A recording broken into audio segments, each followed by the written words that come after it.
Bonjour et bienvenue dans ce nouvel épisode de Chroniques de patrimoine. La fin de cette première saison se déroulera là où tout a commencé pour l'association de sauvegarde du patrimoine d'Uberville. C'est en découvrant ces vieilles pierres en 2015 qu'un groupe s'est formé avec la volonté de remettre en état ce four à chaud. C'est par le biais de journées de travaux en équipe que la rénovation de ce bâtiment a pu se faire. Afin de financer ces actions, l'association réalise diverses manifestations au cours de l'année, ce qui a permis de se passer de subventions publiques. Les fours à chaud font partie du paysage local. En effet, on les retrouve régulièrement dans les haies et dans les bords des routes. Pour éviter les accidents, ces fours à chaud sont éloignés des habitations.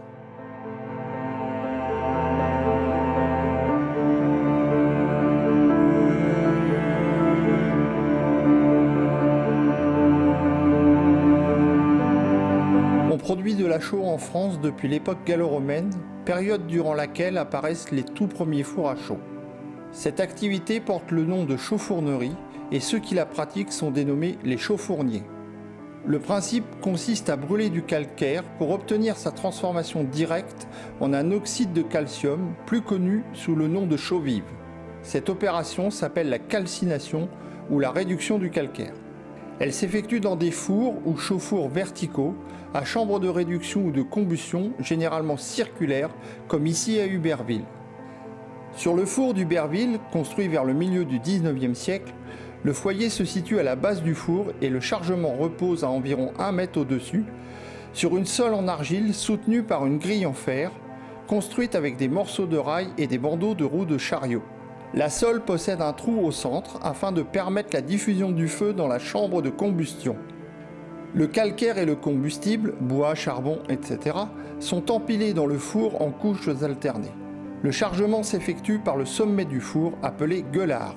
Le calcaire réduit en chaux sera extrait du four par les 2 gueules de défournement latérales. Une fois la chaux vive extraite, il faut l'éteindre en l'arrosant d'eau, puis la sécher afin de pouvoir l'utiliser. Au XIXe siècle, la chaux sert principalement à l'amendement des terres agricoles. Elle est également utilisée dans la construction pour la confection des enduits et des mortiers. Les fours à chaux sont généralement implantés à proximité des carrières de calcaire. Celui d'Uberville ne déroge pas à la règle puisque les 2 champs sur lesquels il est implanté portent les noms évocateurs de les petites carrières et les grandes carrières.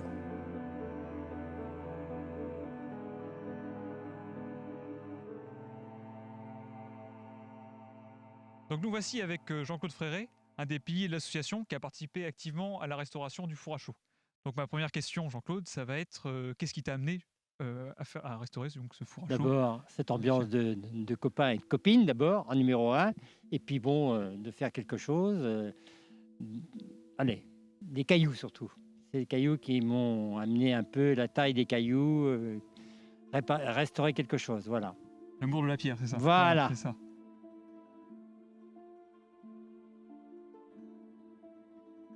Donc la seconde question, ça va être quelle est ton expérience dans la maçonnerie? Si tu as déjà, tu connaissais déjà un petit peu la pierre, ce que tu as pu faire avant? On m'a appris à tailler la pierre par un copain qui m'a aidé chez moi à tailler. Voilà. Et depuis, je n'ai pas arrêté de tailler des cailloux. D'accord, tu as appris par toi-même. Voilà. Oui, d'accord. Donc la troisième question, ça va être quelle pierre qu'on utilise pour restaurer ce genre de bâtiment et quelles sont les techniques qu'on pourrait justement utiliser pour la restauration? Toute cette pierre, c'est de la pierre de récupération. Des gens qui m'ont donné les cailloux parce qu'il n'y avait plus du tout de cailloux du tout sur ce four. Tous les cailloux avaient disparu et bien sûr, il a fallu retailler tous ces cailloux-là. Voilà. Pour les remonter et donc tu as utilisé du coup la chaux que tu as préparée suivant...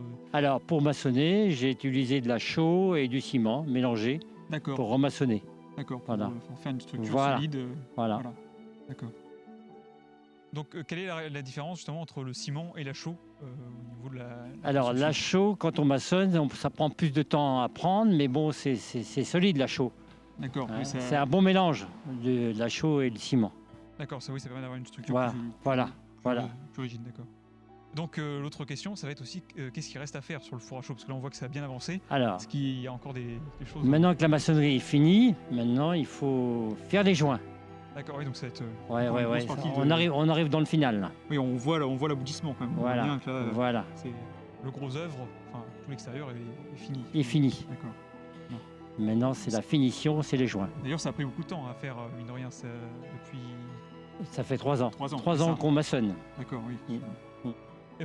Et donc, tu as fait ça tout seul ou Non. t'as pu être aidé? Non, il y a des bénévoles de la commune qui sont venus m'aider en dehors des gens de l'association.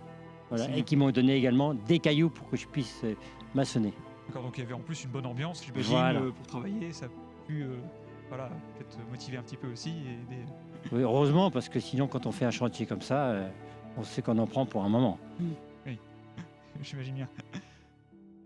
Et donc, qu'est-ce que tu en retires aussi de cette expérience sur ce que ça t'a apporté? Oh, surtout de voir, voir ce four chaud remis en état. Et puis, bon, penser à la génération suivante. C'est pas pour nous personnellement, c'est pour les jeunes qui viennent derrière. Hein, D'accord. voilà. Merci beaucoup, Jean-Claude, justement, d'avoir partagé ta passion et aussi, justement, toutes tes techniques et tout ce que tu peux. C'est avec savoir. plaisir de répondre à vos questions, monsieur. Voilà. Merci.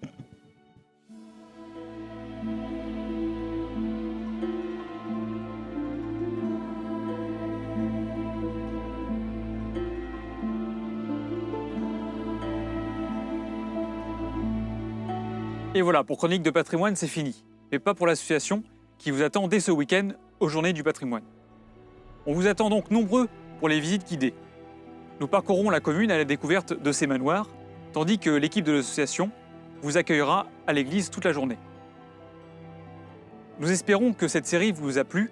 N'hésitez pas à nous dire dans les commentaires si vous souhaitez que l'on renouvelle cette formule et ce qui pourrait y être amélioré.